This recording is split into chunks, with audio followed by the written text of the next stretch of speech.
обичам да слушам хард-рок музика, да пия уиски, да пуша цигари. Казвам се Марсел Стоянов, на 32 години от град Берковица.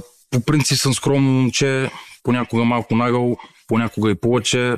Той се казва Марсел и пие уиски и пуши цигари. Истински мъж, който гледа мистериозно. Скромен, но нагъл. Според мен ще си паснат с онази, която беше интровертен екстроверт. Или екстровертен интроверт. Не помня вече какво беше. Скромен нагляр звучи като да търсиш любов по телевизията. Парадокс. Но той точно как говори като Слави Трифонов.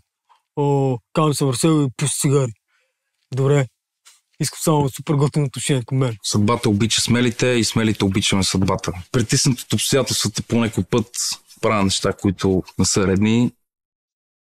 Съдбата обича смелите и смелите обичат съдбата, а жените най-много обичат заучени фрази и изрази, които сме си писали в лексиконите преди 25 години. Той прави нередни неща. Ах ти, лошо момче, като например да се запише за диви и красиви. Бед бой такъв.